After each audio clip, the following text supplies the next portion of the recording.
Minutes more and you see people starting already going, it's because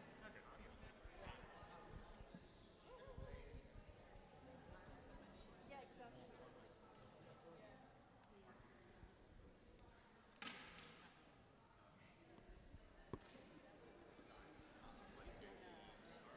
One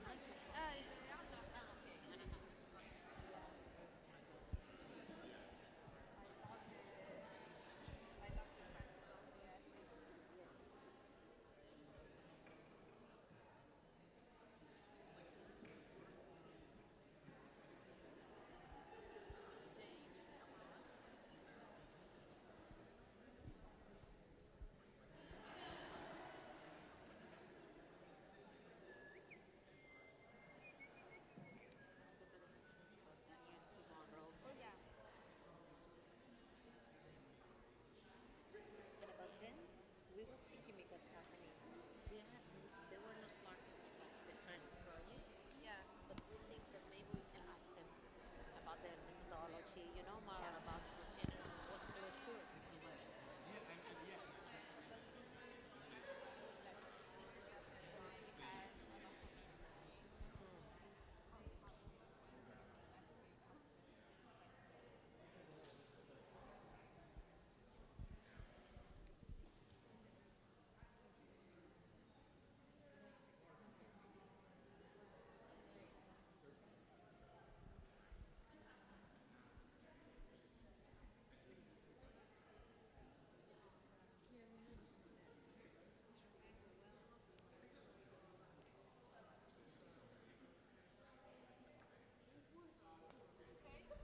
Okay.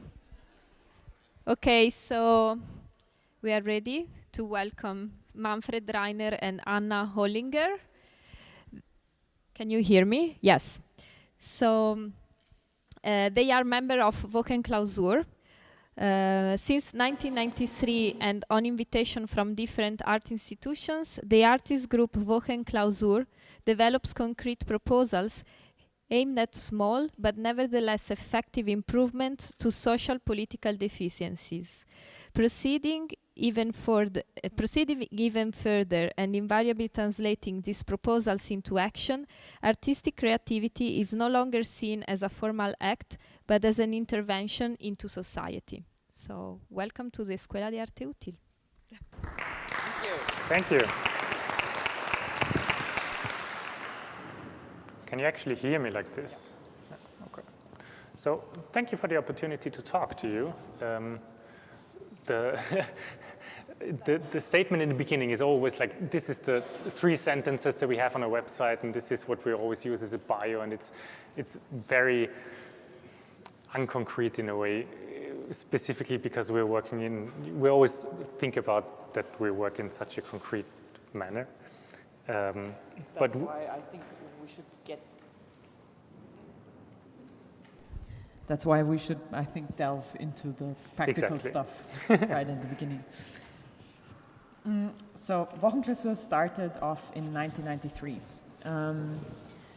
The story is actually quite nice because it all started in this very building. That's the Viennese Secession. It's a very important place for contemporary art in Vienna. And at the time, there was a very formalistic kind of exhibition on young contemporary art in Vienna, in this building. And Wolfgang Zingel, the founder of WochenKlausur, he was writing for a weekly newspaper. And he heavily criticized the exhibition for being formalistic and not touching any subject that was concerning people at the time. And Secession then made a really interesting move. They said, and I think a very unconventional one that I can't think that today would be possible. Because they just answered, if you know so much better, then please be our guest. Have the space. And they gave him the space for 11 weeks. And he called up 8 of his friends and said, okay, what shall we do now? And WochenKlausur, the name, is a very stupid name if you want to pursue an international art career, I can tell you. It's hard to spell. it's hard to pronounce, even in German. It means going into closure, kind of. It's kind of a term, like Klausur is a term that is used when you're talking about religion a lot, because it means, you know, like being closed off, sort of. And that's important because that's the way that we work. We're kind of, if we're on a project, we work on this project 24/7. And for this 11 weeks, the people that were doing the project, they were only working on this project. So first they did some research, and the Secession is on a square in Vienna. It's like the bad square of Vienna, sort of. It's the Karlsplatz. It's the square where your mom would tell you not to go. There's a lot of homeless people there. There's a lot of drug users. And the group soon realized that although the homeless people should be taken care of medically, because everyone's injured under Austrian law, they should be they should get medical care. Doctors often send them away, telling them that they should go wash themselves first because they're too stinky. And so WochenKlausur concluded, if the homeless people can't go to a doctor because they're sending them away, okay, then let's bring the doctors to the homeless people. And they acquired a bus and turned it into a mobile clinic. And they needed a lot of funding for that. And they got 70,000 euros of funding from various institutions to get this bus and to get it built into a mobile clinic. And they still needed to find a way how to pay salaries for the doctors working in there. And the only really good way of getting this funding is the city government. It's the only sustainable way of taking care of that problem. But the city councillor at that time, she wasn't really up for that. She didn't want to fund it. And so WochenKlausur played a trick. And that's why I think the notion of A-legality is that's the first loophole that we want to talk about. Because WochenKlausur then asked a journalist from the German newspaper Der Spiegel. It's kind of the equivalent of Time magazine. Time magazine, sort of. And they asked him to write an article about this art project and to call up the city councillor. And so he did. He called the city councillor pretending that he would write an article. And of course the city councillor, if you're asked, oh yeah, are you funding this art project that is so good and that is that could be taking care of so many people, you won't be the one that's saying, no, I'm not funding this. So she actually agreed on funding it. She said to the journalist, yeah, okay, yeah. And the article was never published. There was no need for it anymore. The bus is still running. It has been running for 25 years now. And it's taking care of, I think, 600 to 700 people a month. So that's roughly, I think, 200,000. I think 180,000 patients in the last 24 years. Though there has been a shift towards refugees, people without, Yeah, so that's the first project that WochenKlausur was founded upon.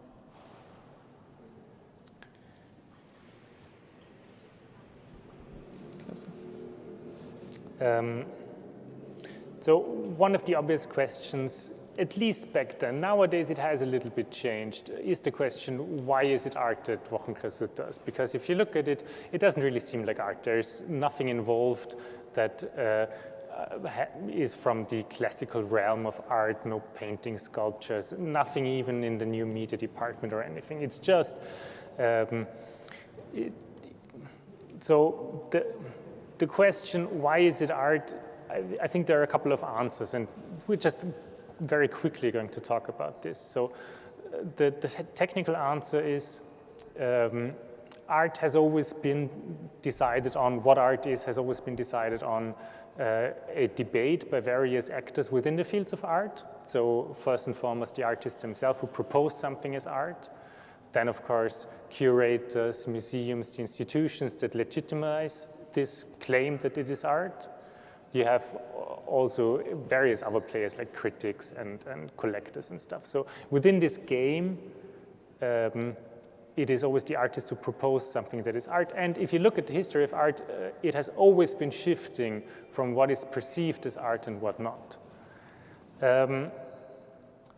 So in that sense, the proposition that was made 25 years ago, that this is art, to some extent, I think, as we can see now, being in this beautiful, huge museum, is actually one that has been legitimized by the institutions. Nevertheless, I think there is at least one other way of looking at it. Because if you look at art, you look at something that might be just an everyday object, and you might, contemporary art sometimes doesn't even look like something that is specifically art, but you have like a table and a glass of water on it, and it can be art. And if you encounter it in a museum, you look at it differently than you look at the glass of water and the table you have back home. And what you can see, I think, is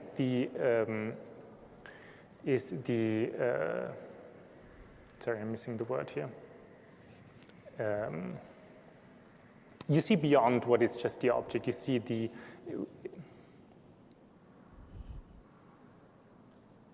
I'm just missing the word here, I'm sorry. But what you can actually see is, you see beyond what is just the object, and you see that there might be a different story behind it. You begin to think about it differently. You begin to think about the glass of water in terms of like, what is the story behind it? Where is the water coming from? What are the other things that it can tell me? So if you look at what we are doing as art, you have the possibility to see something that goes beyond just the project itself and beyond just the specific solutions, but it is actually the beauty of having a solution at all, and it's the beauty of actually doing something that brings in an improvement for at least a little group of people. That's at least the way I like to look at it. For us, it's very important that we call it art. First of all, we only work on the invitation by an arts institution or a cultural institution, so we need that kind of, we also use that cultural capital, but we also need it to get more invitations. So that's why it's super important that we call it art. And also it's super important in regards to when we work with media, because I don't know if you know, but media, they don't want to write about social problems. They're not, like, there can be a super interesting social project and no journalist is going to write about it, and there can be a super boring art project and there's going to be lots of journalists writing about it. So it's far easier to get people writing about an arts project than a social project, I guess.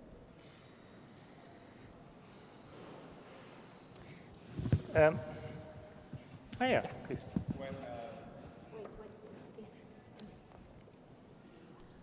When you're engaging with the media to talk about your project and you're contextualizing it in an art context, do you find that you have to conform to how they want you to talk about it?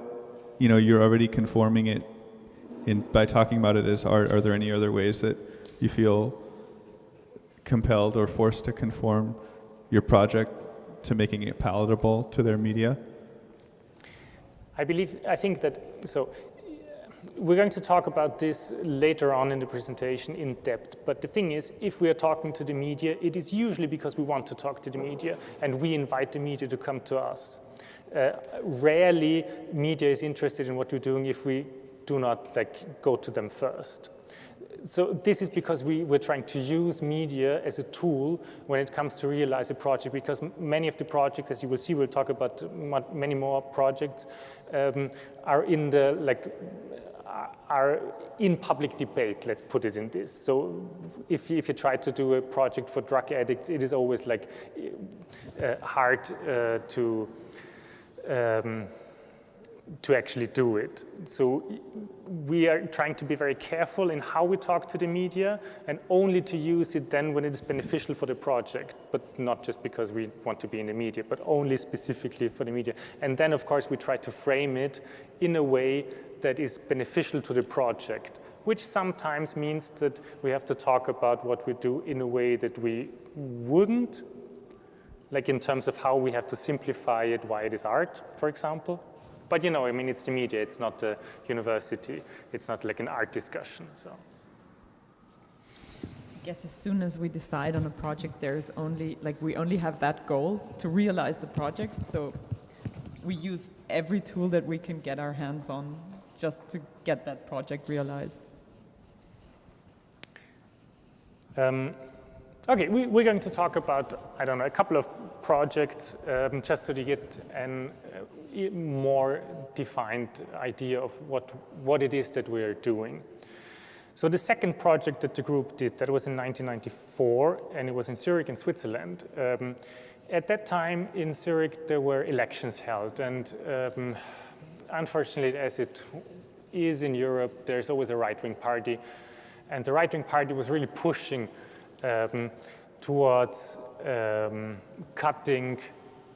cutting the money that goes to social organizations, and specifically, I don't know why, but it was specifically a topic of drug-addicted women who support the habit by prostituting themselves. And you know, they are like, it's the most difficult situation that you can be in. So WochenKlausur decided that they wanted to do something for this specific target group. And because the woman had to work during the night, they couldn't go into the homeless shelters because the homeless shelters were only open during the night.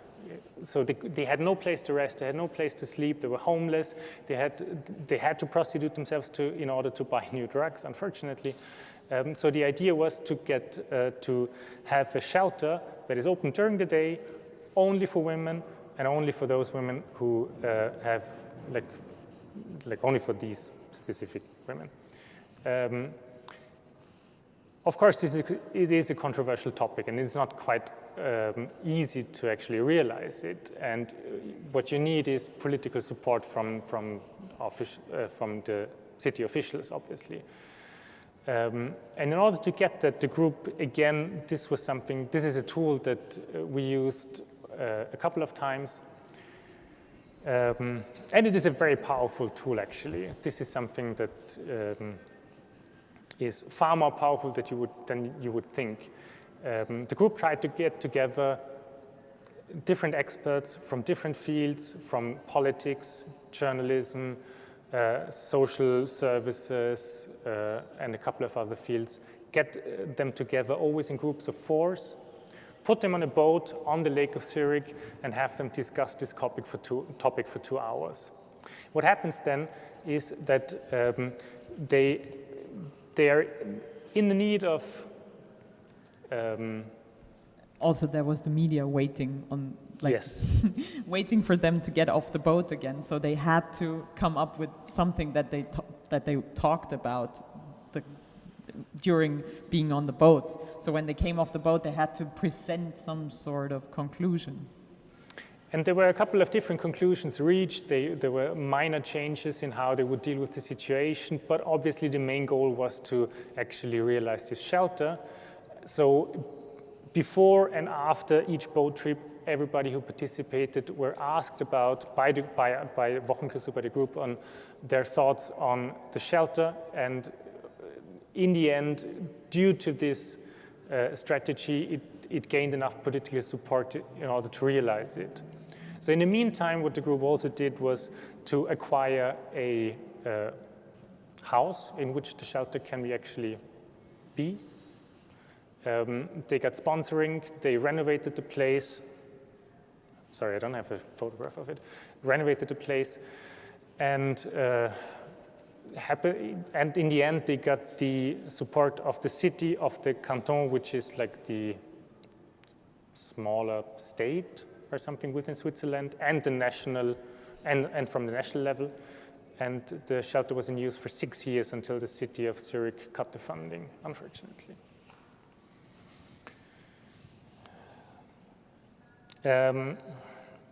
Another project, this is probably the most A-legal project that WochenKlausur ever did, and it's a project that we're going to be talking about a little more, I think, maybe in the upcoming days, but here's just a quick introduction. So WochenKlausur was invited to do a project in 1995 in Graz, which is a small city in Austria.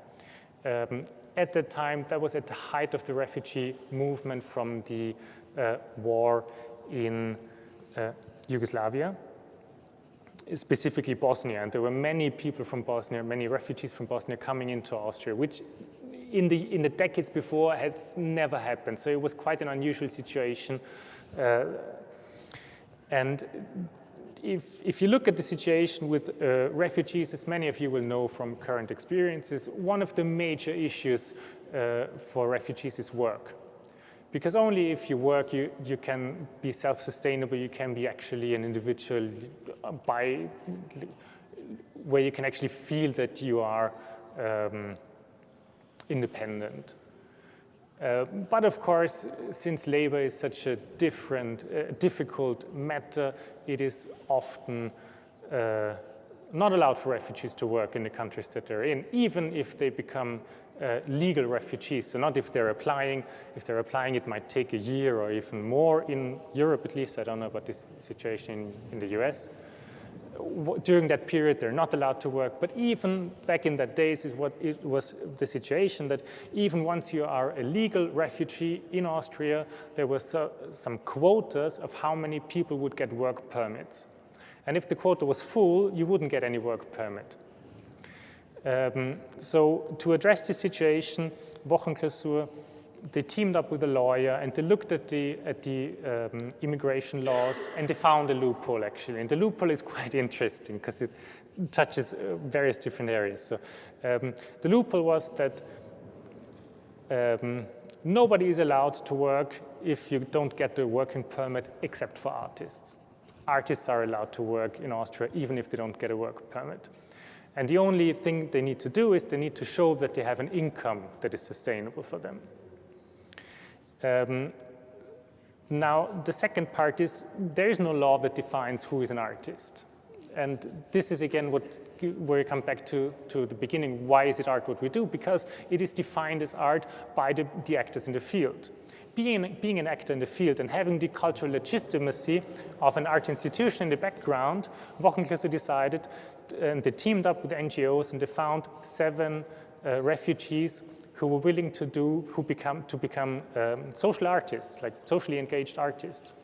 And they also found 7 different institutions and private persons who were willing to pay them to commission them to do social sculptures. One social sculpture, for example, was to collect baby food in order to send it to Kurdistan. Another one was to just repair bicycles. Another one was to, I don't know exactly, but you get the idea, like doing stuff that is actually really helpful in that situation. Most of them did something that was beneficial to their own people back home from the countries they fled from, and they got paid, and so they were actually able to stay in Austria and work in Austria for a year. To legitimize the claim that what they're doing is art, the very institution that invited WochenKlausur, which is an annual festival, in the next year made an exhibition about these 7 artists, where they showed the social sculptures that they did the previous year. So a year later, the situation changed a bit, and the war had ended. A couple of the artists went back into their home countries.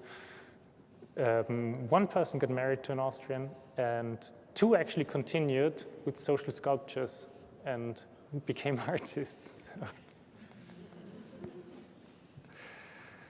So, yeah.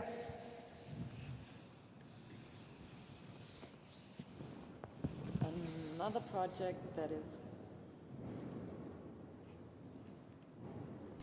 project that is interesting regarding A-legal is improving conditions in deportation detention. That was a project in Salzburg in Austria, and so the group was invited by arts institution there, and back then, in 1996, Salzburg had one of the biggest detention centers in Austria. And the conditions, there were rumors that the conditions were horrible there, and so WochenKlausur looked into that, and they found, unfortunately, that the rumors were true. They found inhumane conditions. The people that were kept there were only allowed to shower once a week. They were kept there for up to 6 months, so no shower, no radio, nothing to do. There were no opportunities for them. And although... If I may, what you have to keep in mind is that being in a detention center means that you are a refugee or a migrant who needs to leave the country because you are not allowed to stay there. That being said, this doesn't mean that you have done something illegal. No, not at all. It is not a prison. This is really, because it is so outrageous. It is not a prison. It is just an administrative situation. And you have families there, you have children there, and you have women there. And sorry. We have them here too.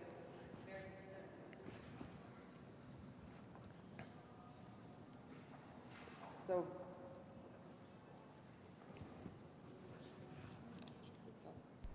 Red.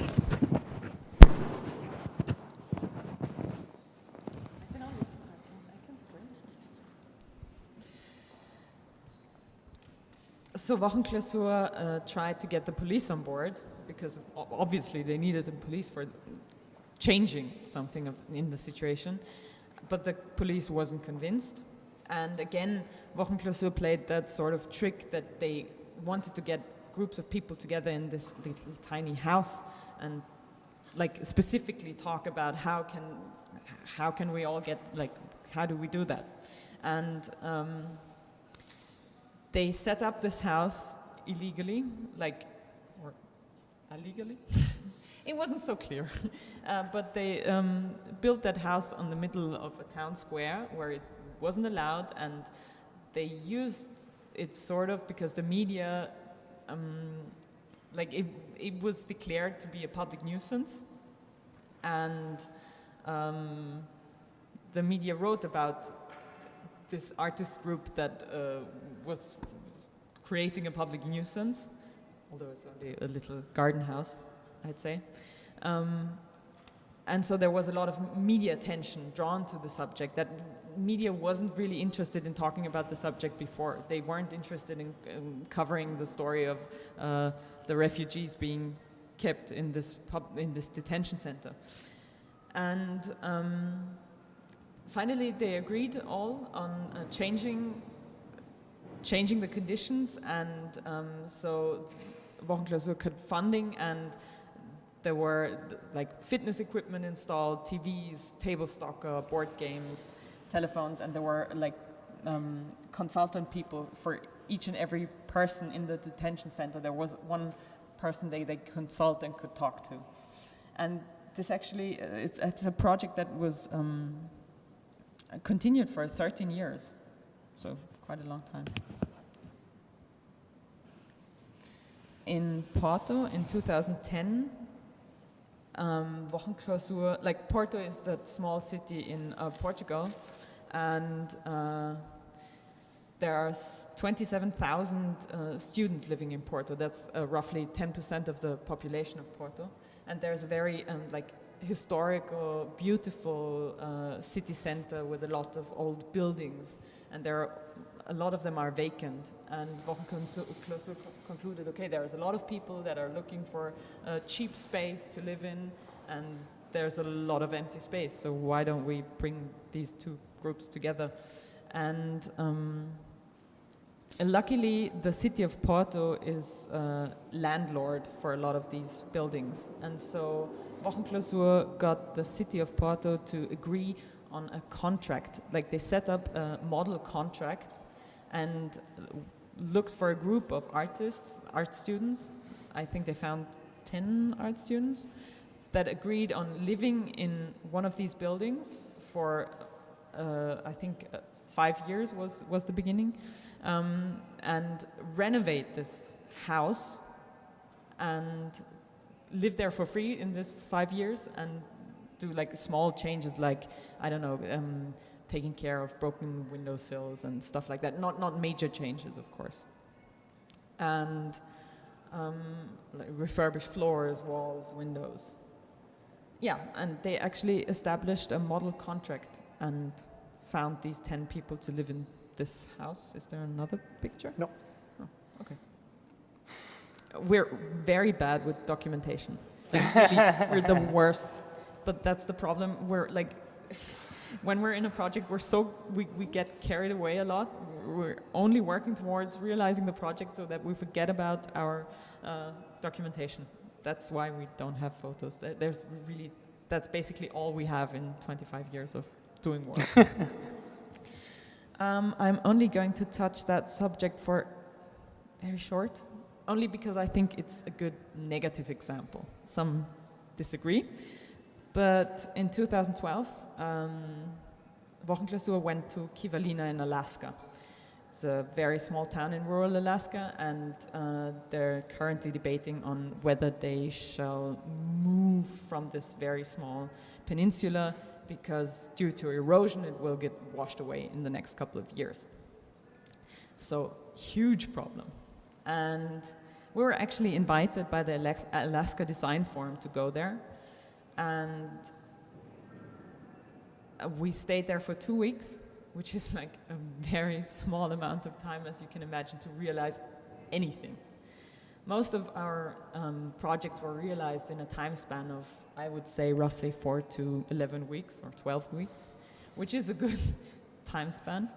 And like, since the 2000s, there's more and more projects that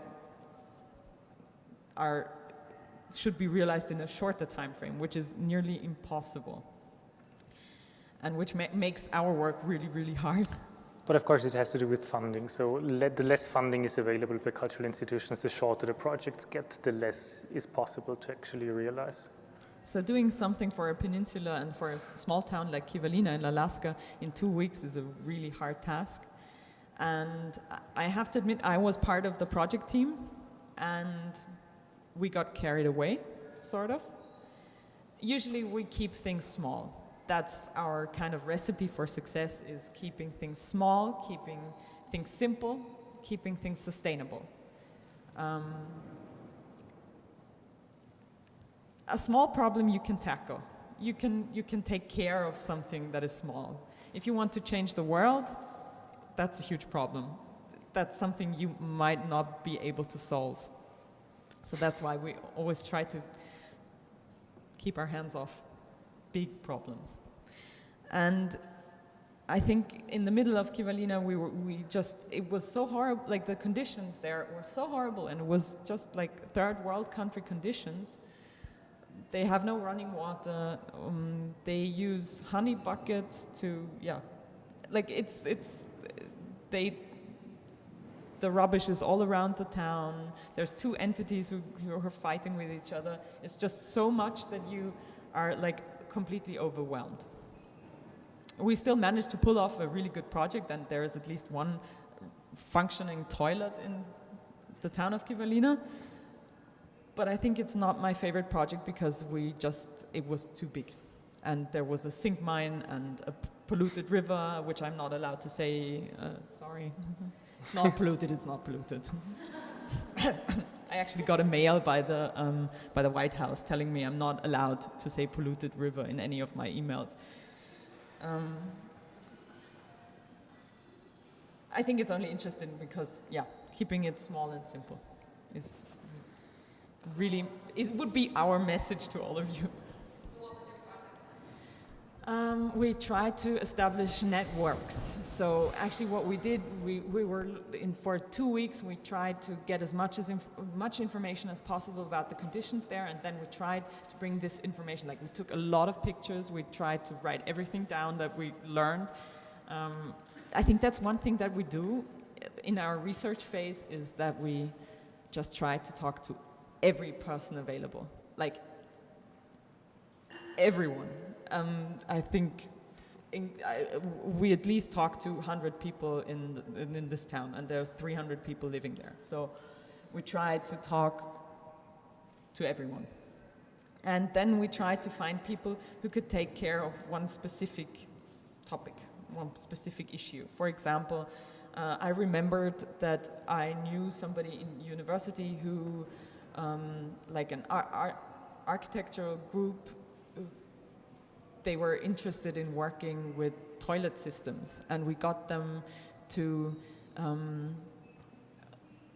come up with an idea of how to make a toilet that I don't actually know how to describe it. That the feces then got turned into bricks, sort of, and into material that you could use. A very complicated system, but in the end, like, one toilet was installed, for example. And then there was another group, the Architects Without Borders. They rebuilt the town hall, for example. Like small projects that we could give away to other people.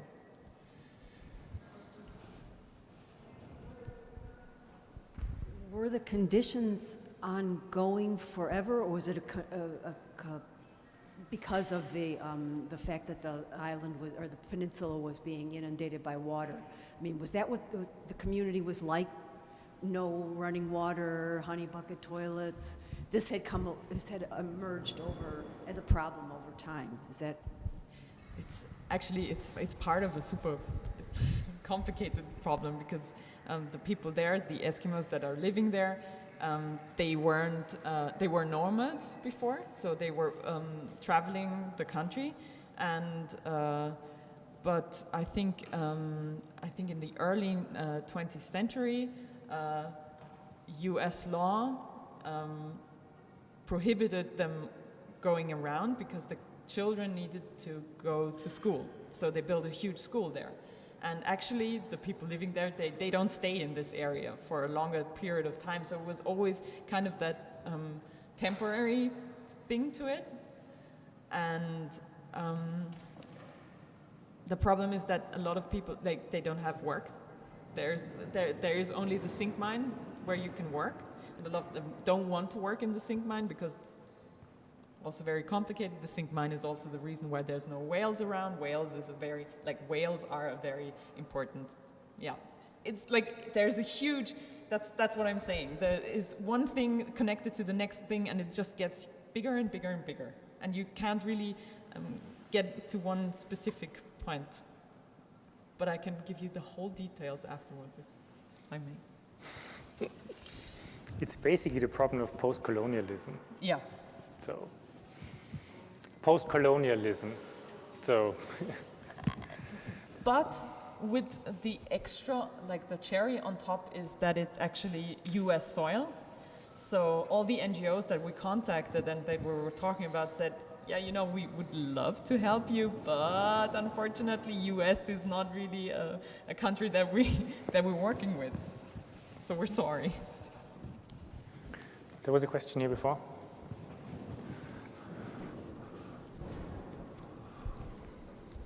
I was just wondering if you know about their current situation, what it is like.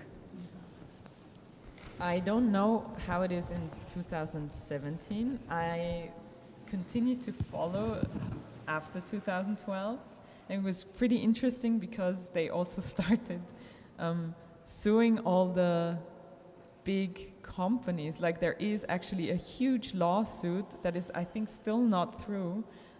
It's called Kivalina versus ExxonMobil. They lost the suit.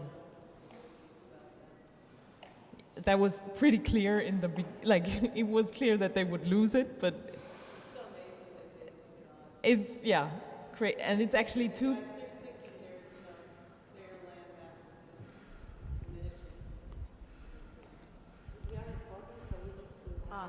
I'm sorry. They lost the lawsuit, and Kivalina is, the water is, coming higher, and they're losing a lot of land. But the trouble with the community there is, and that's why I actually wanted to keep it short, is that there is not one community of Kivalina, and there is not one decision. Like, there is not a group of people who are willing to go. Like, there's not a group of people who are willing to leave the island. and that's why they don't leave. Like, they're still debating it themselves, and that's one of the biggest reasons why there's not much you can do, actually. There's 2 entities and 2 families that have been fighting with each other for, I think decades is too short. Like, and there's also 2 churches, sorry. Like 2 entities, 2 churches, 2 families. Like, the whole town is divided. We also tried to find a mediator. There was nobody willing to do the job. Yeah, let's go on to the next. Oh, I'm sorry. These are actually the photos of Kivalina. Yeah, one at least. One. This is a project that we also did in 2012, and both of us actually participated. And I realize now that it doesn't make much sense to have the German newspaper article here in the US. I'm sorry about that. So we got invited to the city of Kassel, which is where the Documenta is hosted as well. Interestingly, it was the Protestant church who invited us, who have a cultural program there. And they asked us specifically to work on one square, which is called Luther Square. And on this Luther Square, it's quite a normal German square. You have a church on it, of course, the Protestant church it is. You have a community center, you have some sorts of arts initiative, you have, like, it's a little park, and it's quite nice to stay there, and there are, like, people pass through it because it's on the way to the city center. And also, you have a huge community of drug addicts and alcohol addicts who stay there during the day. And this, obviously, since there is also not only a community center, but also a children, what is it called? Well, the church center for children, basically, where, like, teenagers go. So it's bound to be complicated, obviously. And they asked us to do something about this on this square, because there weren't really things that happened, but there was this feeling that there's something bad to happen. And there were people complaining about the drug addicts, and there were lots of people who were frightened because there were drug addicts hanging around, but actually nothing ever happened.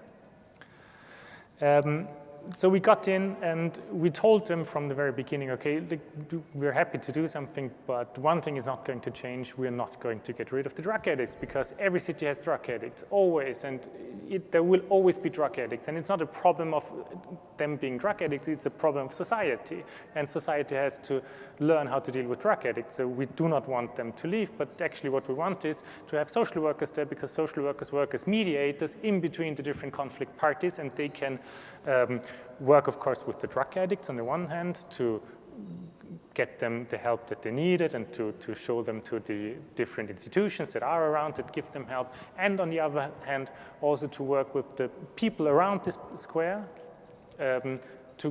in order to diminish their fears. But what was actually quite a novelty situation for us was that usually we work by the invitation of an arts institution. And in this case, the Protestant church invited us, and they actually told us what to do. Like, they gave us, like, we didn't do research and find our own project, but they told us already, we have that problem, take care of it. I think that's only interesting because, yeah, that was, for us, it was kind of a new, yeah. Like, okay. And I think that's where it got, that was one of the most political projects, in the sense that we had to be very, very careful the whole time. One other thing that is quite crucial information is that the square itself, although being a public square, was actually owned by the church, which means that the city government did not think it was responsible for the square, because it's a privately owned square, even though it is used by everybody and regarded by everybody as public space. So they have quarreled, the church and the city government have quarreled for years prior to our project, like who's responsible for the situation. And the city government, to be honest, they were quite happy that the drug addicts have found the square and the city government doesn't have to take care of them, because they knew that the church has a hard time in sending away those in need, because I mean, this is what the church does. It's supporting those in need, obviously. So it was a tricky situation. And the first thing that needed to be done was to convince everybody in the church that the plan of the social workers is the right thing. This was hard enough to do. But the even harder part was to get the city government and the church talking again, and to get funding for the social workers, because you need funding for all of that.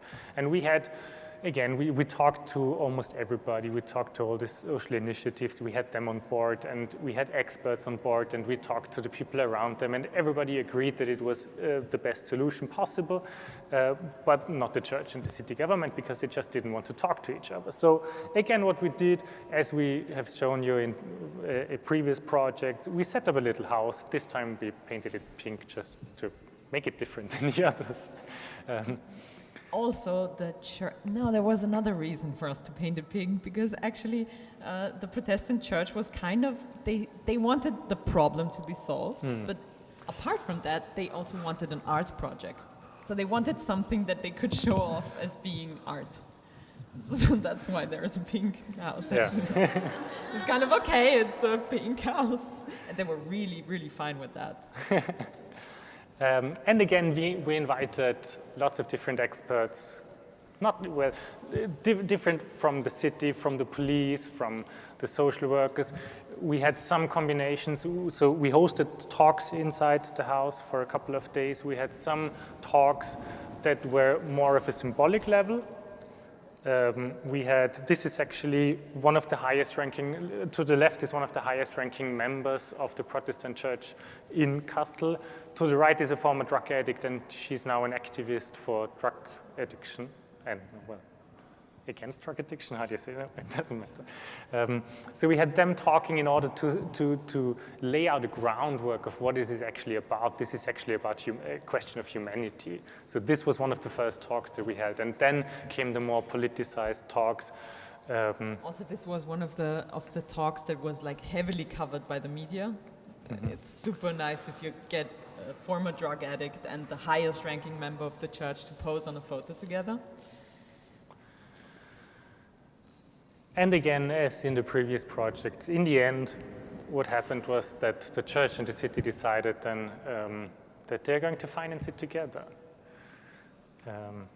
And since then, it was a bit of a rough start, and it took them another 6 months or so to actually get the social workers there. But since then, there are 2 social workers, and there has never been any problems anymore on the square. And what was before in the yellow press, you had that was the article in the very beginning, that is in German, but this was a normal article saying that drug scene on this square and the police has to take care of the church goers. So. I also find it interesting that we had like a very, very rough time with, that was one of the times where we had a really hard time with working with the media. There was this newspaper, the HNA, that was constantly talking about our project in a way that didn't really support our cause. That was really hard. There was one headline, like really the headline of the whole newspaper was 30,000 euros for only an idea.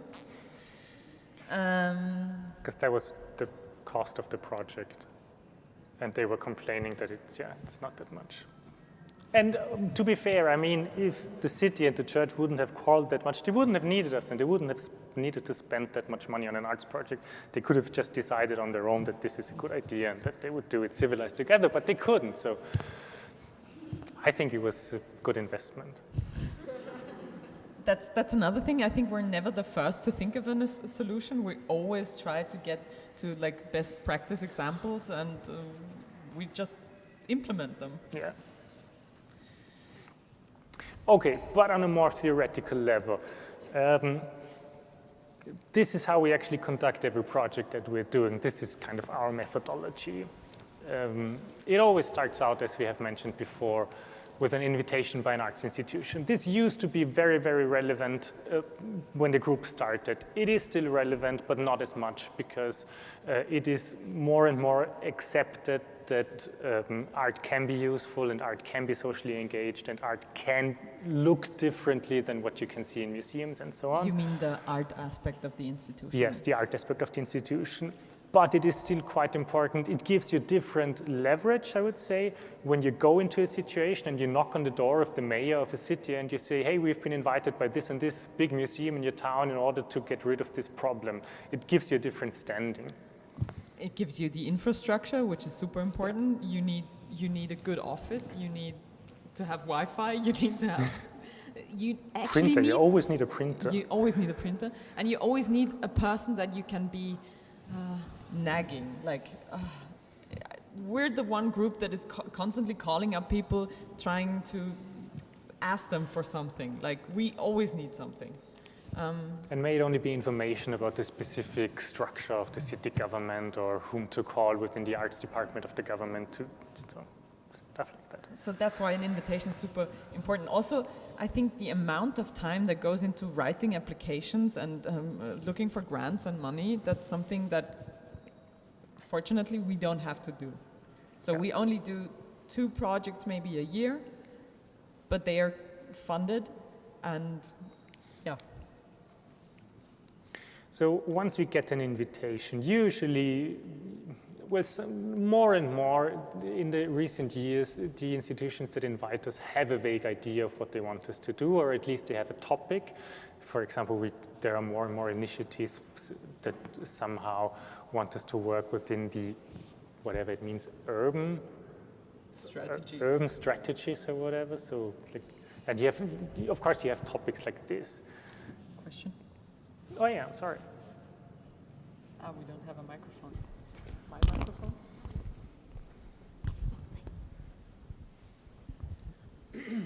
So what do the organizations that bring you into each situation, what do they get at? What are their rewards? And how does that fit into the dialogue that they have with you and resolving the issues that they want you to come in and resolve? So is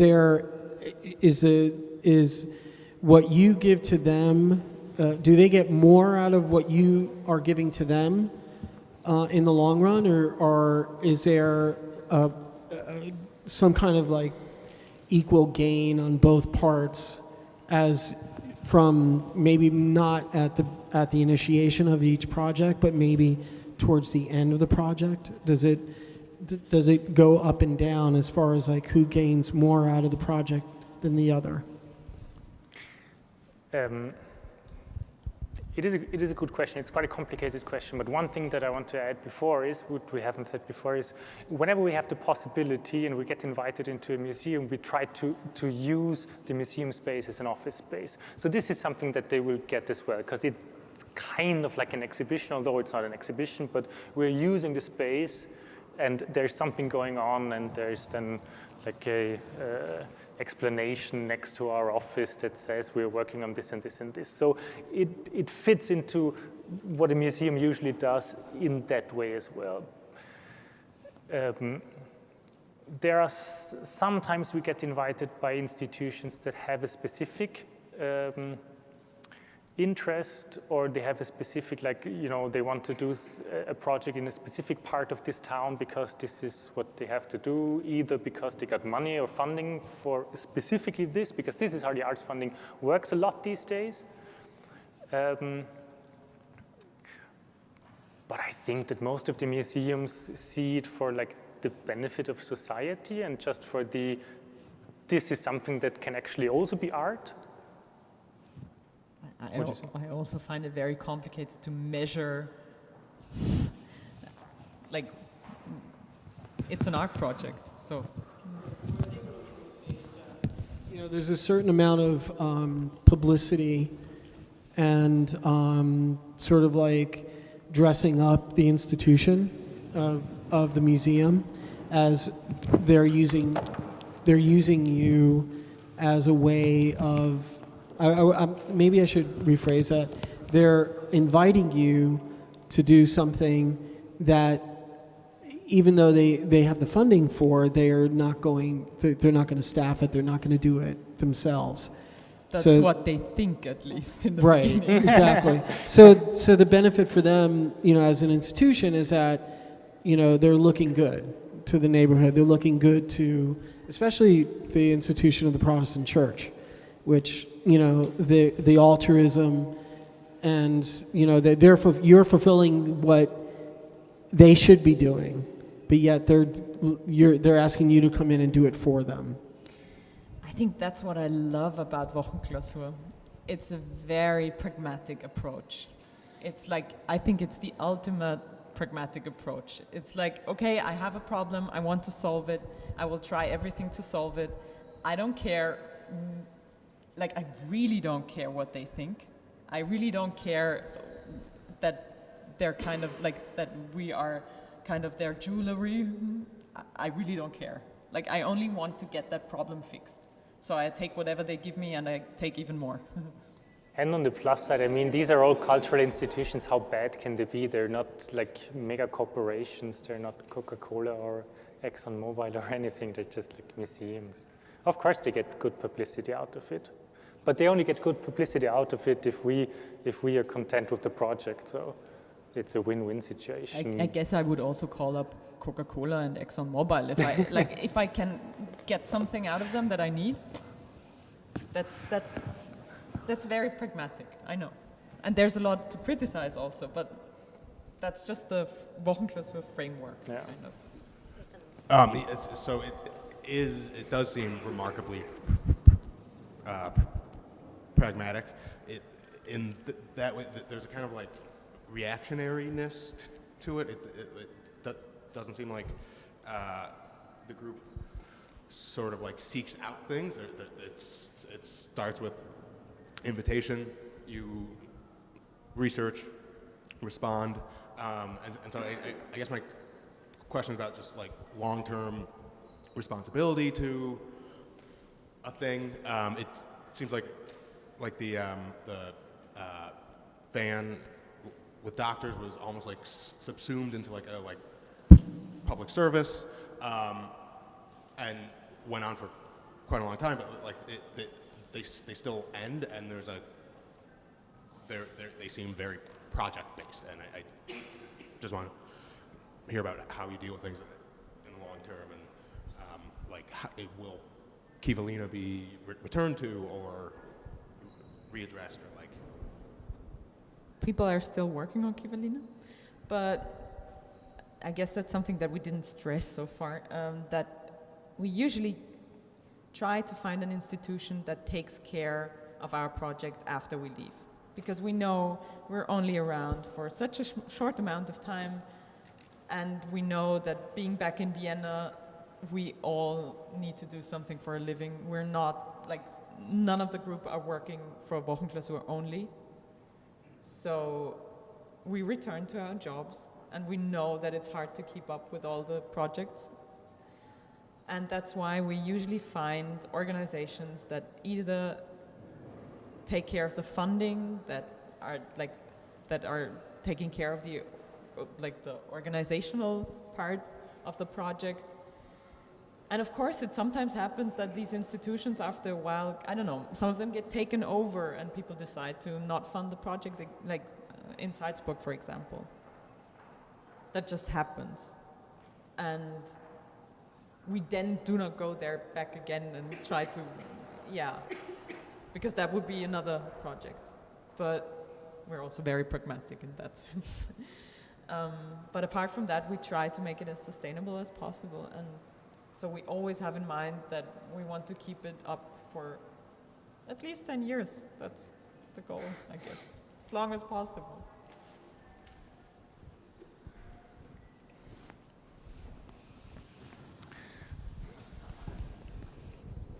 So the methodology that you're going to present to us, is it, when you said Kivalina was 2 weeks, and then some of the other projects have it says 6 weeks, do you run through all of these bullet points within those? No. No, only the implementation. Okay, like we're going to explain it.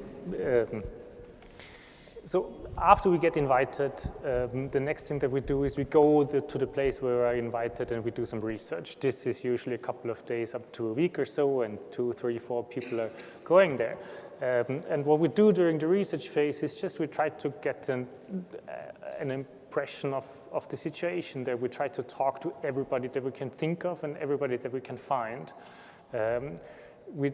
There's a list of usual suspects, and we talk to social institutions, we try to talk to policymakers, to somebody from the city government, we try to talk just to meet people on the streets and to talk to them. We try to look at school system, even different companies. If a company is like specific for a region, we go to this company, and so on and so on. And we try to keep the talks, like these conversations, we try to keep them as open as possible. So we try to not address a certain topic, but rather ask them what they're doing and how's it going. I don't know, like to keep it as general as possible, because people tend to not want to answer questions about problems in their specific hometown. The worst question you can ask is, can you think of any problems here? Because you will never get the right answer, never. People will always say something like, we need more children's playgrounds. Yeah. There's a lot of children's playgrounds. So during this research phase, we usually get a pretty good idea on various fields that we could work on. This might be situation of refugees in a specific town, or situation of homeless people in a specific town. And once we have an idea in mind of where we could actually do a project, or with whom, or to whose benefit, we can do a project, then we go in a second time and try to look at it from this perspective of what is actually the problem here? Because defining the problem is a really hard task. If you look at something, you might say something is a problem, but if you look harder, you will find that this is not actually the problem, but the problem is something very specific, way down deep. And the deeper you get into it, the more concrete it gets, and the smaller it also gets. And this is actually where you can actually start to do something. So this definition of the problem is a crucial step in order to think of a solution, because only if you have the problem defined in the right way, you can find a solution. Because if it's the wrong problem, the solution won't work. So the next thing is to find a solution. This usually works, like WochenKlausur is an artist group of, I think, 70 people. 70 we stopped counting. Like 70 people have worked with WochenKlausur over the last 25 years. There's a core group. There has always been a core group. I would say the core group is 4 members at the moment, or maybe 5. It's a very small core group. And so what we do when we have defined a problem and are in the step of finding a solution, we meet up, at least the core group. And then we debate about both, like the definition of the problem and the solution. And we discuss it a lot. Although I have to say we're not, like, when I say a lot, this means like maybe an afternoon. And then it's good. Like, when we, like, there can be a lot of discussions. But it's also good to make a point at the end and say, okay, let's just try to concentrate on one topic, and let's just try to focus and do that. And if we still cannot decide, or if there's still like some members of the core group who are not that lucky with the idea, it is always up to the group that actually goes there to decide, to finally make the decision on what it is going to be, because those are the people who are actually going to have to implement it. I think that's interesting because that was one of the last projects that WochenKlausur has been doing, and that's the renovation of a refugee center. And we were doing one research trip for that. So we went to Sweden for, I think, 4 days. It was almost a week. Okay. And we were invited there to go there and to have a look around. And it was really interesting because I don't know if you heard, but the Swedish social system is amazing. It's incredible. It's like, this is a very, very, very small town in the middle of Sweden. It's basically where IKEA comes from. There's nothing around except forests and a few moose. But they have, like in their small town of, I think, 5,000 inhabitants, they have not only a swimming pool, an ice rink, they have a huge library. Like they put Viennese public library like to shame. It's amazing. And they have translation systems where you can call up an interpreter to interpret whatever the government is talking about into their specific mother tongue. It's incredible, and everything is for free. They have a youth center which is equipped both in terms of video production and audio production as a professional studio. They have a bowling alley in the downstairs of the youth center. Everything is for free. Thanks to the socialist system. I'm only saying. Incredible. So we had a really, really hard time figuring out a problem. We were running around and we were like, oh my God, this is the one place in Europe where we're not needed. There's nothing. Like really, for I think 4 days, we were kind of like really lost. It was hard.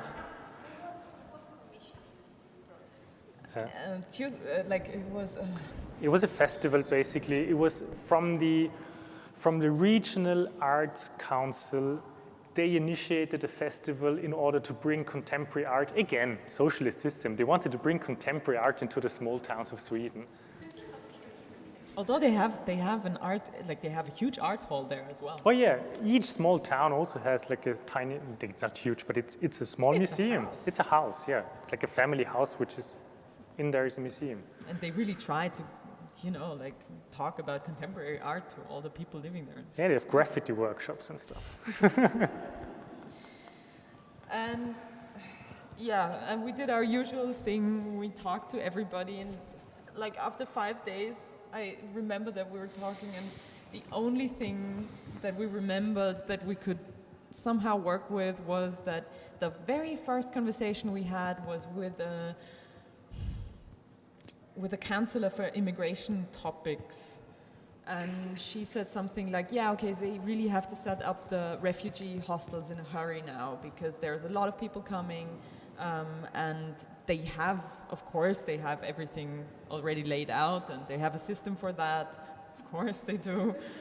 But unfortunately, the refugee homes are not equipped that well, and they can only provide a mattress and the basic stuff, but they don't have time, and they don't have the That was resources. back we did the research in the end of 2015, and 2015 was the height of the refugee movement towards Europe, and Sweden was the country that took in most of the refugees in percentage to the population. So they really did an incredible job in taking in the refugees, and they have a very smart system of distributing the refugees over the whole country, only small. They don't put them into centers of thousands, but they try to keep the numbers small in order to for integration to work better, obviously. But even because there were so many people coming, they just didn't have the resources to adequately staff the refugee centers. But that was only sort of a side conversation we had. Yeah. And then we remembered that, and we thought, let's look into that. And at the end of the week, we went to a refugee center. Actually, we just went there because somebody knew somebody who took us there, and it wasn't really in the town that we should have worked with. But still, we wanted to know how the situation is really, what are they really facing? Yeah, we wanted to experience the refugee center, basically. Yeah. had a look at that house, and it was not in its best shape, I'd say. It used to be a hotel, and I mean, there is all the stuff you need. There are tables and furniture, sort of, but it's still like they said it's like a German restaurant. I have to agree. It looks like a German restaurant. And everything was worn down, and it was really, not looking nice and comfortable. And at the same time, we realized that actually there has been a decline in people, people living in this very area, and they actually need people to stay there in order to have the economy running. So they are dependent on these new Swedes. They are dependent on them wanting to stay there. So we figured, okay, and at the same time, people that are living in these refugee centers, they don't have anything to do. They can't work, as we talked about before. They have no permit to work. Most of them are still not able to learn Swedish, because you're only allowed to learn Swedish after you have your interview, and you don't have your in Europe, at least you don't have your interview at the moment. Very soon, because when you get to Europe and you're classified as a refugee, you maybe wait for 1 year, maybe 2 years to get your first interview, and then you have to look if you can even stay there. So they're not allowed to learn Swedish. They're bored to death because they don't have money. They have, I think, €5 a day or so, or maybe less, maybe it's €2. So they can't even travel somewhere. Some can't even travel to where their families are. And we figured, okay, there's a lot of man or woman power around. There's a lot of knowledge. Why don't we refurbish and renovate this refugee hostel together with the people living there? And that's what we did. That's what we did. But the funny thing is, when we had that idea, we knew we had to get the management of the refugee hostel on board. And we were back in Vienna, and we thought, okay, we need to call them up. We need to tell them that that's our project. We need to get them, we need them to agree on this project. We need them to say, yeah, okay, it's fine. You can come and you can remodel our refugee center for free with a lot of people working and doing stuff that we can't really control. So there's a lot of trust also you need to gain. So we wrote a really, really nice email, like the nicest email you can think of, being like, we want to help so much, blah, blah, blah, blah, blah, da, da, da. We sent that email. We didn't hear back from the management, and we were like, oh no. And we kind of looked at our watch and we're like, oh my God, it's 5 to 12, because it was already, I think, 2 weeks before we wanted to start the project, and they still didn't respond. And we were getting nervous, and Manfred called up the management, he found some sort of telephone number. Yeah, the curators helped us to find the telephone number, and we called them up. And actually, the manager of the hotel, she's a brilliant lady, and she's a brilliant manager of a refugee center. But when she got the email, she just thought that it was spam. She just thought it's too good to be true. She thought it was a Nigerian uncle, that's how she put it. Do you want to have some money from them? Yeah. But she agreed, of course, she agreed that we were able to do that. And it was interesting to see that many of there were 80 people living there. Many of them were men, 80% of them or so were men. Weren't there? I'm not sure. We just didn't meet the women around. It was really hard to talk to them, and there was a huge culture gap, I'd say. Anytime I was grabbing the drilling machine, somebody told me to let it be, because I'm a woman. I can't hold a drilling machine. I can't work with the drilling. I can tell you, I can. And it was kind of hard to fight that fight every day for 4 weeks. But it was also very rewarding and interesting, and we had a lot of discussions on the topic. I still remember Manfred telling one guy, it's not that you lose if you give power to women. You don't lose power. you have twice as much power. And he was like, yeah, I know, I have to erase my whole brain. And I have to reset my brain. That is actually pretty hard to hear, but... But okay, coming back to what we did there, we wanted to renovate the shared spaces first because those were the most worn down and those were the ones that they needed the most because they had their rooms with the bed, but they basically spent the whole day in these living rooms. So we renovated the furniture, we got them to, we found out that there are many crafted men and women among them who used to do some sort of craft back in their home country before they fled, but they couldn't continue and they were relieved actually to get something to do, and they took over parts of the renovation by themselves because simply they were the experts and we basically knew nothing about renovating. We got the carpenter who redid all the chairs, what's it called? Oh. The cushions, like the cushions of the chairs. That guy, he was sanding a lot. He was sanding so long that the sanding machine almost broke. He was very devoted. Mm-hmm. And what was interesting is that the area around is used by a lot of, there are a lot of companies that are in the area, and so we called up, we tried different strategies. In the first week, we were so desperate, we didn't know how we could get people on board because the Swedes are very closed off, they're very polite people, but they're not very open. So actually one of the first things that we did was we knocked on people's doors. That wasn't helpful. We really tried in the beginning because we thought, maybe each household has one bucket of spare white paint and we can all throw them together and then we have hundreds of liters of white paint. Yeah, that didn't work out. So we then addressed companies around and we asked them for funding. And there was a lot of funding that was actually just material that they couldn't use anymore or didn't use anymore. And we got a lot of things that, for example, pallets. We got a lot of pallets because there were a lot of lumber companies. And people started building furniture out of these pallets and building a small tea garden outside. And it's actually one of the spaces I think that is used most because in summer only. Swedish winter is quite harsh.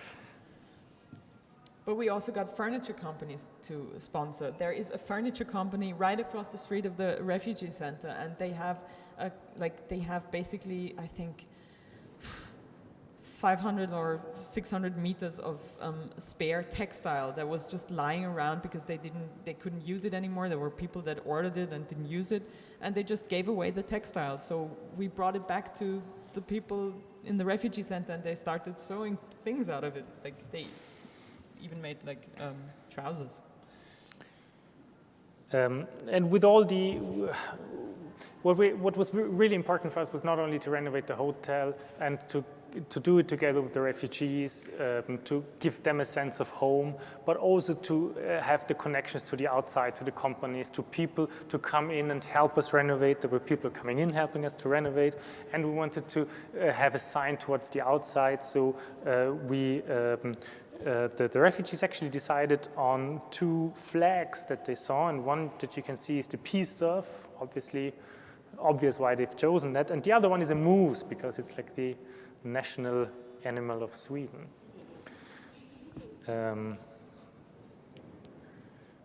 So in the end, I think it was quite interesting to see because it was not a project like other ones where you have an institution in the end that takes over a certain thing that keeps on going. It was more this process of while we were being there, but we tried to set up, and we set up actually collaborations with this local school for school classes to go there. We set up collaborations with different companies in order for them to continue to give materials to the refugees so that they have something to do. And we always tried to work on and through a party in the end, so that the local people who live around there could come to the refugee center and see that they're actually got really nice people, really normal people there. You don't have to be afraid of refugees. You can just talk to them. Most of them actually then already learned to speak Swedish. So, yeah.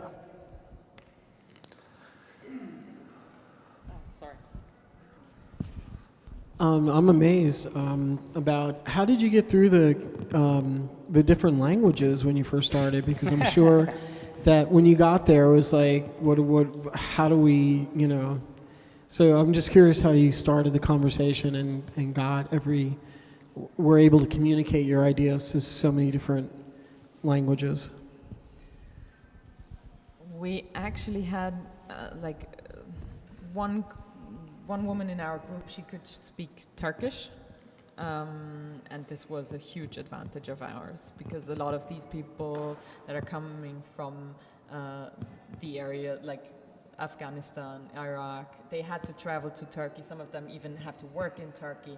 So a lot of them know Turkish, and a lot of them or similar languages. And she also speaks a little Arabic, that helped a lot. And we just talked with hand and feet, and we had one Swedish translator. That's maybe something that is also interesting, that we usually try to have one person of the group. Like, we like our outsider perspective. We usually come to a place where we don't know the people. That also works to our advantage, because nobody knows us, and we have a clearer view on what the problem is. But we usually try to have one person of the group be an insider. And in this case, we had a Swedish translator as well. And some of the people speak a couple of words in Swedish, some speak a couple of words in English. Two or three actually spoke quite good English as well. So some of them functioned as our translators was a lot of as translating. well. And sometimes it's not really hard to, like, communicating how to paint the wall and to paint it in white, and it was really simple.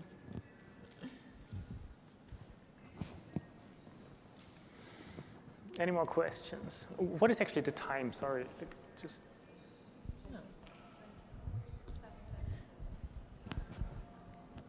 I'm wondering, with the projects where you had the house or the boat where you got people to have these conversations, like, sometimes people don't want to have these conversations. So how did you actually get them there? That's a very good question. So if you want to get high-ranking politicians to participate, it is always helpful to have the media around and to tell them that the media is, or even better, if you already had an article writing about this, that this project takes place. Because then they fear that the next article will be, this politician does not want to be part of this solution. This on the one hand. On the other hand, if you get many experts on board, the more people you get to agree to take part in it, the more people will start to agree on it. But what is always helpful if you want to have more politicians is you start with the highest one. You tell the highest one that his opponent, whomever that may be, has already said yes. Doesn't matter if you actually said yes. That politician will say yes, and then you call up the opponent and say, hey, the other one already said yes. If you got the ruling party, the oppositional parties will still come on board as well. And then it's only a matter of logistics, basically.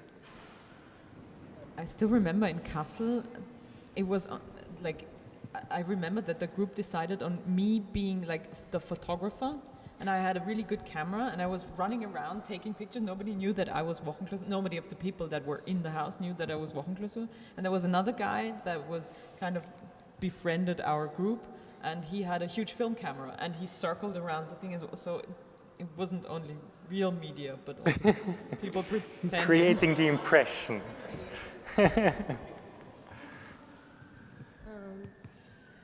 Actually, I got curious. You mentioned about kind of like a women issue that happened in Sweden, like they didn't allow you to get drill, and also the refugees cannot work for 1 or 2 years or cannot even learn Swedish. And I was wondering, did you got to know about these after you decide the project? Because I think like there are also major issues in a way. Sorry, what was the last? I think like these are major issues that came out. Did you decide at this and then found about that, or how did you decide? As I said, keep it small, keep it simple.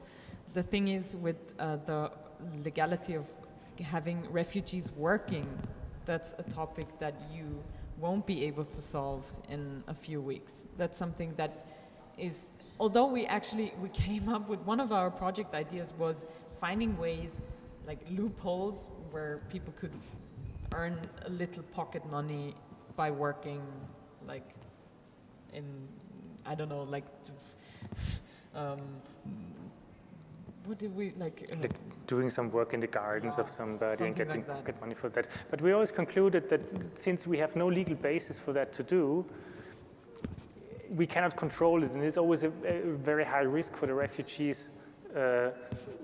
Will they get paid? If they don't get paid, what happens then? Because there is no legal background. What happens if somebody checks that, and so on and so forth? That we decided this is something that is out of our hands, that we cannot do. I like the ethics question before. That's something like I would say is unethical if I promise somebody to, I don't know, like that's the point where I say, okay, they really want to work. I can't promise them that I can give them work. That's not something I want to touch. And with the women, that's something we didn't know. Like, it wasn't a big trouble. It was only kind of an interesting act of, you know, like growing together, sort of. It was like, okay, testing the boundaries. Everyone was kind of testing the boundaries of what is possible. Am I allowed to drill a hole? Yeah, I am.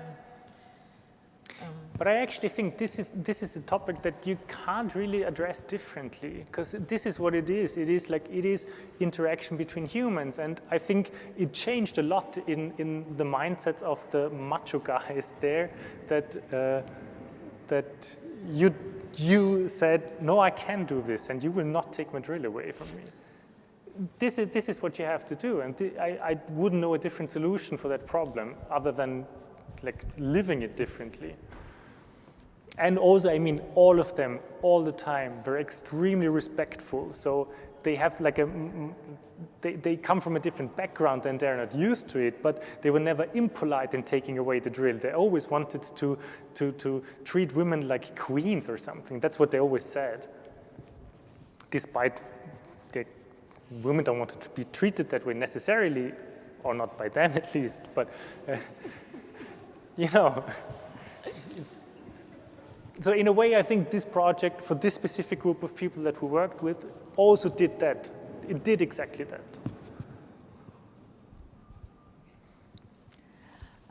Thank you for sharing your project development strategy, and I'm wondering if you would be willing to share with us how you manage your projects financially, how different of the WochenKlausur artists are paid, who sponsors it, and maybe how you work out contracts and kind of nitty-gritty things. So we're only paid during the time of a project. So we get only paid in these 2 to 11 weeks. We are paid a weekly salary. Apart from that, as I said, we have to work in different jobs. There's a lot of people that take part in WochenKlausur. So there's one person that takes care of the organization and the administrative stuff back in Vienna in our office, and our organization is funded by the city of Vienna. That's not a lot of funding that we get. I think it's roughly 20,000 euros. But it's enough in order to keep, the very first slide that we showed, that was actually our office. We have this office in Vienna, and it's enough to pay rent for this office and to have like one person working for 2 days a week or even less on the organization. And that keeps everything running, sort of. And then we're paid like we come up with a sum that we want from the institution. And in this sum is not only the salaries for the artists participating, but also there is a little project money that we need. Like for this project, for example, we didn't use any of the project money. Like we were so keen on not spending, I don't know why, but we didn't spend any of the project money. We got 20,000 euros of funding roughly, but we didn't spend the project money. And because the rest of the project money that we don't spend is then, it goes back into the into the organization of WochenKlausur. So that helps a little. And also we have talks like this where we get invited. That usually pays a little bit. And traveling is always quite expensive. That's a big part of every project budget, is traveling and living at the place, accommodation costs. To be quite specific, we get around 400 euros a week, maybe 500, depends. It has been 500 recently, 400 a couple of years ago, per week, per person, for the time on doing the project. That's not a lot of money. It's not. Especially if you think about 24/7 kind of work, but you're not in for the money anyway. But it is, one thing that I have to say is, like, being artists ourselves with the background of having graduated a couple of years ago from art school, it is actually, within that, it is actually quite good paid for being an art project.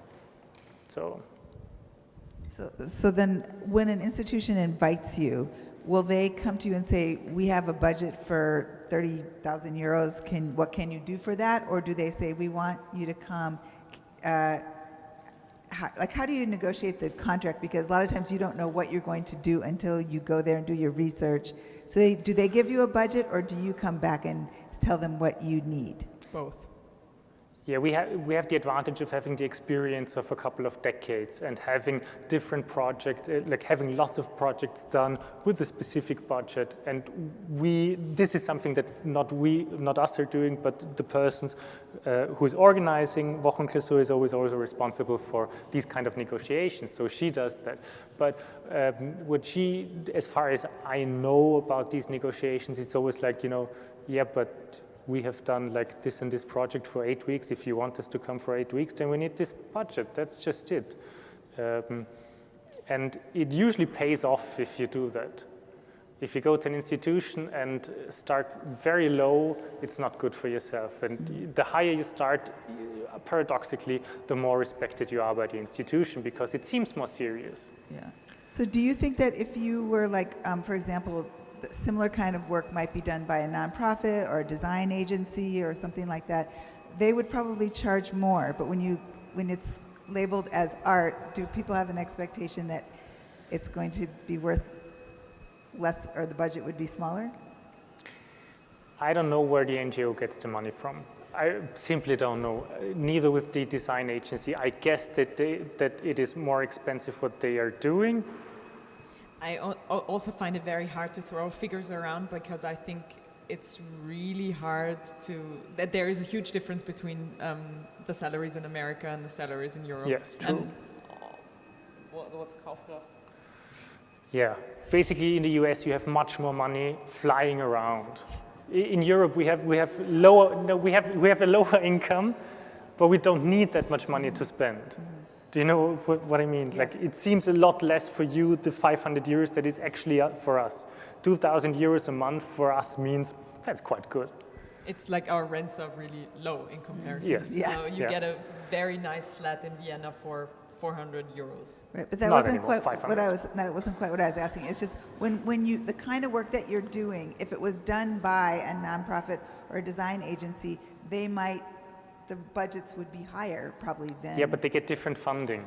So they wouldn't get arts funding anyway. Mm-hmm. They get NGO funding. I don't know where it comes from, but it's not from the arts. So it's... the arts has this limitation that the budget for the arts has never been big and is always increasing somehow, it seems. we are in this situation, we can only talk about the arts funding, so it is not that much. I guess others get more for what they're doing, and also that is an important part. If an NGO does it, an NGO is an institution in a different kind than we are, even though I think that WochenKlausur is an institution, but the difference is that NGOs, they have people whom they have to pay salaries. If they have to pay salaries, they're like twice as much as you have to pay people who are not like us, who are like basically independent freelancers. So that changes a lot. Yeah. Thank you. You're welcome. You've talked a little bit about the ways that you have worked with communities and changed communities. Can you talk a little bit about the ways that the projects that you've worked on have impacted you or have changed you, particularly maybe changed your approach, or things that you've learned in the process of your projects that have maybe challenged the way that you think about them? Personally, I think that I have learned more from participating in WochenKlausur than I have ever learned in school or university. Because it's something that is, you know, it's learning by experience, and you learn that you have to dare to do something, which is something quite different than just theoretically coming up with an idea of a project, which is something that, I mean, I don't know exactly about how the Escuela works with your assignment, but I would not urge you, but if you really want to experience it, you have to go outside and try to realize a project. Or even, you know, the first step is not realizing it. The first step is to go outside with the idea that you have in mind and talk to people who are concerned by this. That changes vastly the whole thing. If you can realize it, it changes it much more, and you will learn so much more by just doing it, whether or not you have an artist collective with this history in the background. This on the one hand. On the other hand, it taught me a lot about communication and conversation, both in terms of what is possible to achieve with communication, also about the power structure of conversation, because it is very often, I mean, all the project means that we have an agenda that we want to push, and we have a solution that we want to push, and we are convinced that it is the best solution possible. So we need to get others on board. And this if you talk to somebody and have a conversation with this goal in mind, there is a power relation there, because you have a goal that you want to realize. And to understand how you can actually perform in a conversation in order to get what you want is quite interesting. And if you're not doing it for, you know, selfish reasons, it's even better. You don't have to, you know, have a bad conscience in the end, because you're doing actually something good. It's not really an answer to your question, but I remembered that before, something that we forgot is that we're, as I said, we're very pragmatic. And when we work with communities, such as, for example, this refugee center, sometimes it's not helpful to go around and ask each and every refugee, what's your ideal home? Like, how does it look like? Do you want the wall to be white or gray? Because you will get 80 different answers, and it's going to cost you a lot of time, and in the end, probably the wall is not going to be painted. And so I'm advocating kind of, I tended to be very strict. And there was one member of WochenKlausur who was a new member, and who was still kind of like, he wanted to do everything the right way, and he wanted to talk to every person in the refugee home and ask them what they would like to put on the flag. And after, I think, one day, he came back kind of like, he was kind of a bit ashamed, and he was like, I'm sorry that I proposed that. After the 20th person that he talked to, somebody told him, please, please, could you decide it? Please, we don't want to decide it. So what we then came up in the end was, we kind of gave them like 10 different motives that they could choose from, and they decided which motive it is in the end. So we try to keep things simple when we work with communities. I think it saves you a lot of your energy. I'm really impressed by your longevity. I remember finding your book, I don't know when it came out, maybe in the early 2000s, and that you're still surviving is remarkable because collectives don't usually last quite that long. I'm curious whether you have suggestions for those of us who are part of collectives about what has helped sustain you over the years, and also whether there are other collectives that have been inspired by you in Europe.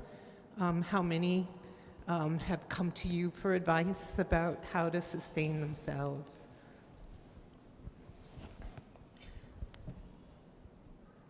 I cannot give you an advice. I haven't been a member for more than 5 years, so.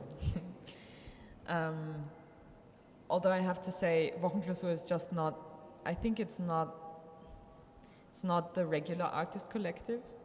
It's different in the sense that I think it's more of an idea and kind of, there's still authorship discussions. There are. I didn't say so. That's not publicly. But there are. But we try to keep them small, and in the end it really doesn't matter because it's a WochenKlausur project and it's just important. I mean, the core group knows whose idea it was when somebody has an idea. And that's, I think, all that really matters. To the outside, we're WochenKlausur. So I think that helps a lot. I think one crucial thing why this collective exists for 25 years is Wolfgang Zingel. He is the founder and he is Martina Reuter. And Martina Reuter. Sorry. Yes.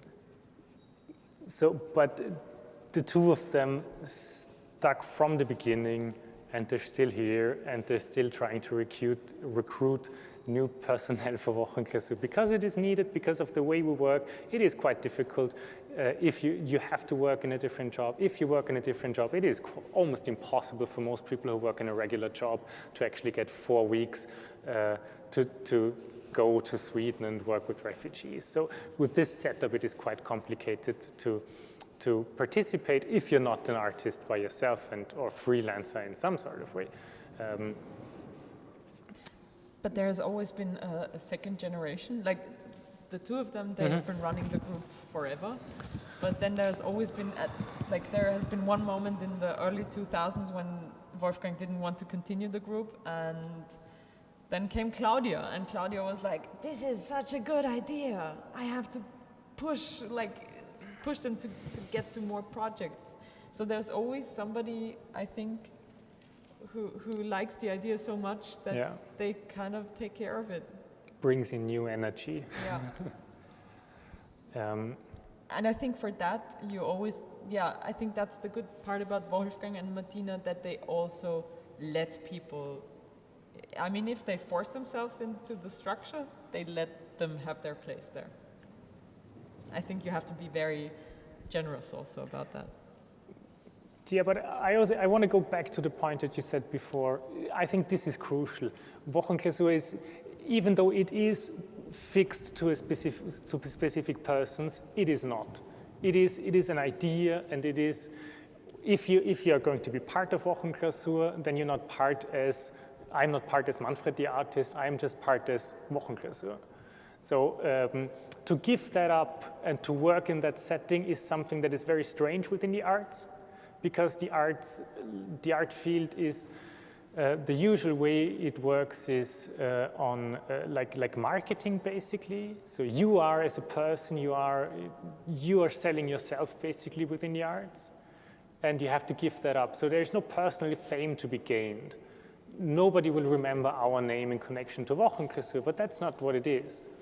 So if you have a collective, I don't know how other artist collective work, but the one thing why it works for WochenKlausur, I think, is because it is such a concrete idea and such a clear concept. This is WochenKlausur and nothing else is WochenKlausur. And if you stick to these rules, it also means that WochenKlausur it's like a dinosaur. It doesn't really move. The concept doesn't really change. which is a pity in some sort of way, because we have tried to, we started over the last couple of years, we started discussions whether it is still relevant to have the invitation of an art institution in the beginning, or since the possibilities of funding have changed over the last years as well, maybe it might be a good idea to look for funding from ourselves, so self-initiated projects. This is something that is up for debate now, but it is a very slow process to actually change that, because it frightens the whole structure. Obviously, because it frightens it needs to be rediscussed and redefined. What is WochenKlausur and how does WochenKlausur work? As for the second question, I really want to answer that. There is one collective that we really adore, and I didn't know that. I think they do brilliant work. They told us when we met them that they were actually really inspired by WochenKlausur. They started only very shortly after WochenKlausur, so they are already running for 20 years or something. They're called Toro Lab. They're actually based in Tijuana. They do amazing work there, differently than WochenKlausur insofar as they are long-term engaged within their community, where they're based on, and they try to improve the quality of life in Tijuana, and they've done a marvelous job, so you have to look them up. All right. There is a project in the archive. Toro Lab. Toro Lab. Like the bull and the lab.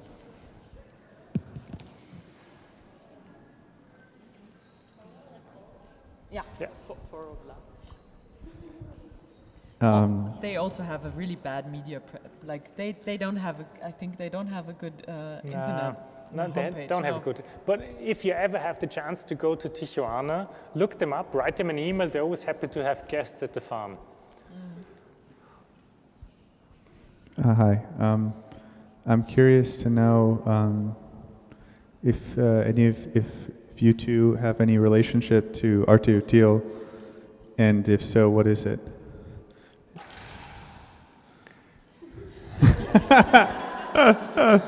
So a relationship in the sense of you have an opinion about it, or you have any and just any relationship to Arte Útil. The concept of Arte Útil is, let's say, WochenKlausur is older than the concept of Arte Útil. So it started out without Arte Útil. Arte Útil as a concept, I think it's quite a useful one. It is one that is, what I like about Arte Útil is, within the fields of social arts, there are many discussions and many different scholars trying to define the concept and trying to define, should we call it social art or socially engaged art or whatever. These are all questions that are not necessarily relevant for us, but of course we know that they exist because it's like people who write about the work that we do. But what I like about the Arte Útil is it comes from the same background that we are coming from. It comes from a very practical background. It doesn't come from the scholar background from the from the university and the theory and stuff, like how can we theorize it. It really comes from how can we give this knowledge of how to work concretely for something, use art for something useful, from an artist, from Tania Bruguera's artistic background herself. So this, I think, is a difference that I really appreciate. And over the last years, there have been ties between WochenKlausur and Tania Bruguera, both practically and theoretical, so that, been to the same conferences. Of course, there's like a history of conversation going on in between. And since Arte Útil is around, we have been a happy participant of every event that we get invited to, because I think it's a great framework. It's something that needs to be, supported.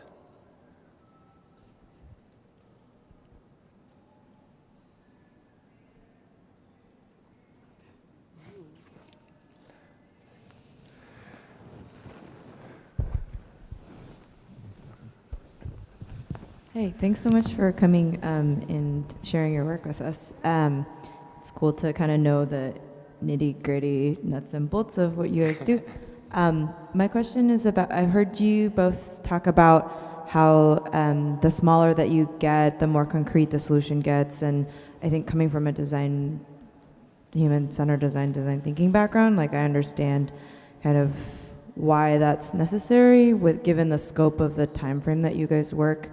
So I also have like a policy background too, so I'm just wondering, how does your work influence or interact with like policy change, like the projects that you guys do, like on a more systemic level? Because I know you guys are working on a very concrete level.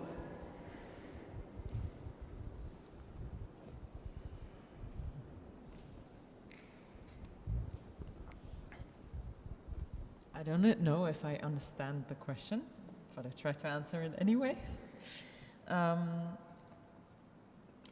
We often work with politicians, and we often try to get political institutions on board. So that's how slowly concepts of WochenKlausur then become like politics. There's like, I'm always amazed how many institutions became institutionalized, like how many of the institutions that we founded, for example, I don't know,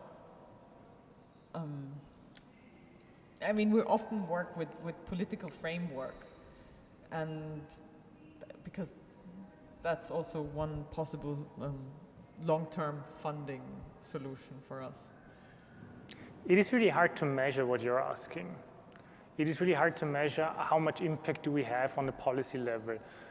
This is something, you know, we know that from the specific projects, for example, the project in Kassel, we've had a really good relationship with the assistant of the mayor. And the assistant of the mayor, he actually wanted to become part of WochenKlausur. We told him, like we've been to Kassel before, and afterwards we went to Alaska, and he really wanted to come to Alaska as well. He really wanted, and he sincerely meant it. So I hope that had some impact there. And what we experience a lot is that when we work with politicians and we work within this framework, that simply by doing that, it changes something, because it shows a level on engagement that politicians usually don't see. Not in that sense. I mean, of course, you have the usual political framework. You have like from activist, protest, experts, politics. You have all that, but you never have like outsider in a perspective like that also try to present it as entertaining as we try to do it. So this is always something that where, if it works, if the politician actually is like on our side, let's put it like this, then I think there is something that at least for a moment has this possibility of, okay, it's fun that something different can happen. And I think a very obvious answer to your question would be that the founder of the group, Wolfgang Zinger, he started off as being a journalist and a philosopher, and he has the same artistic background as we have. He is a stage designer, and he then became, I think in 2005 it has to be, so 10 years after he founded, roughly 10 years after he founded WochenKlausur, he was asked by the Green Party to be member of parliament, and he then joined the Green Party. So he actually has a political background, and he has been member of the Green Party for He's been member of the parliament for 15 years now. Which is super helpful sometimes, because not only does he know how to talk to politicians, he has that political kind of, he also has ties, of course, and there's relationships, and he can, for example, I remember in Kassel, he then called up a member of the Green Party in Kassel, and you can always do the politician thing. Yeah. You got lots of background stories because of these ties.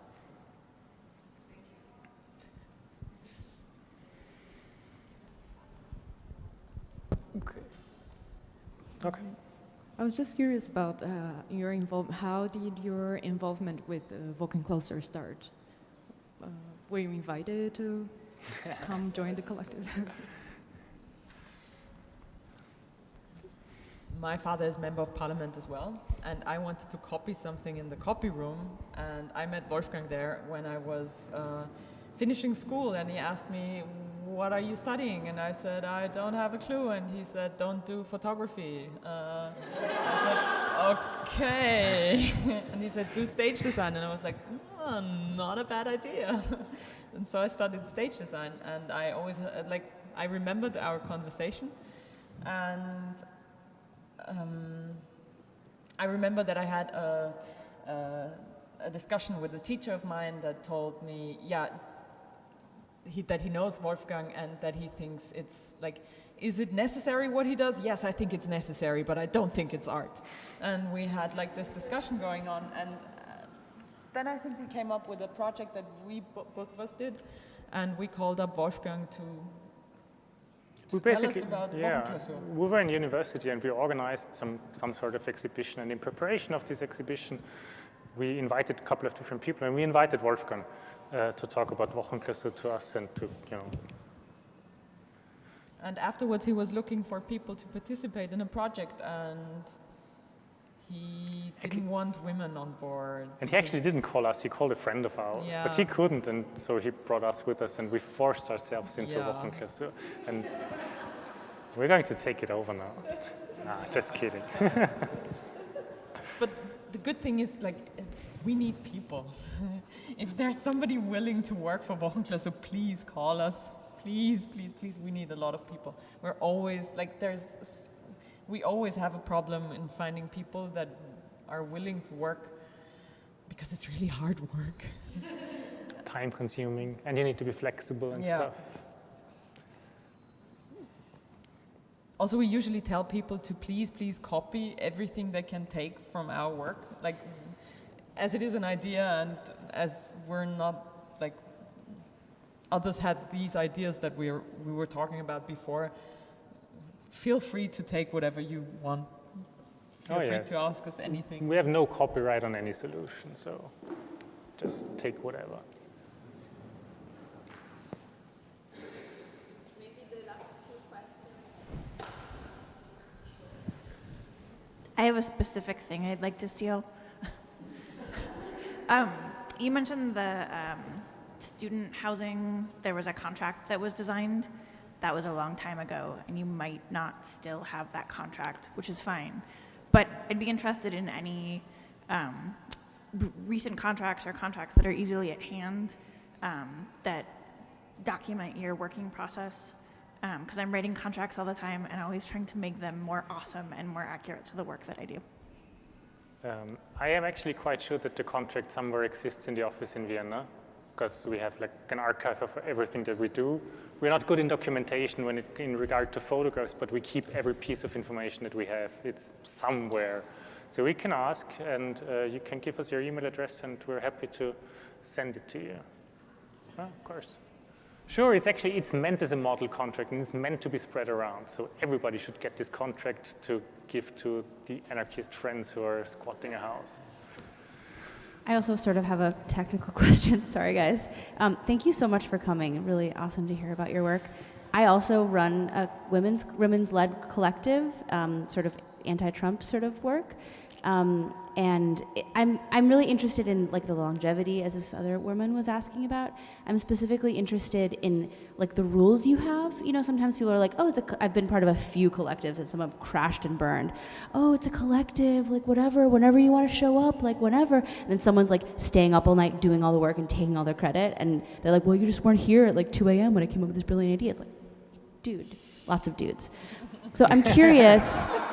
I'm really curious how you implement rules and norms and meetings, and how you what do you mean when you say you worked yourself into forced yourself into the collective? How do you, who says you're in or out? And I'm just curious about those group dynamics, because they can often really kill collaborations.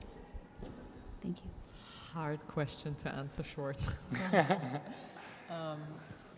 I think in the framework, like during a project, it's super easy. Everyone has to be on board. That's what we try to check in advance. That was specifically easy in the last project because that was actually the project that we were leading. We always have kind of a project leader. That makes things a lot easier. I know it sounds rubbish, but it's just very helpful. And so in the last project, we could actually decide who we bring on board with. And I worked in so many groups before, and I have so much experience that I immediately kind of know who I can work with, and also who has this kind of a similar work ethic, and I think that's necessary. One of the really important rules that we have for doing a project is once we're on the project, there's nothing else except the project, which is a harsh rule, but it means that it's simply no time to do work on the side. It's no time to do like your homework for university. There's no time to do graphic design because you have, as I have, like a job and doing graphic design from your computer. That's not going to work. It's like you have to be, it's a really demanding situation because everybody is in the same room, or not necessarily in the same room, but working together, like from breakfast till the beer after dinner. And you're constantly talking about work. There's nothing else. So, and if you have this framework, then this is the one rule, and everything else is quite easy then. And as for forcing yourself into a group, I think as long as there are no rules that are stated otherwise. It's A-legality. Yeah.